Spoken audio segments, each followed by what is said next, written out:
দরওয়াজা খোলা আছে, কেউ বের করে দেয় নাই, কেউ বের করে দেয় নাই। আপনারা বের হয়েছেন কেন? আপনারা ঐক্য ভঙ্গ করলেন কেন?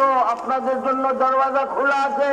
আসুন আসুন, আপনারা আবার সৈয়দুরা ইলিয়াস রহমতুল্লাহ আলাইহির সংস্কারে তাবলীগ আর এই দাওয়াতি আমলে আপনারা বের হন। আমরা জোর মিল মহব্বত চাই।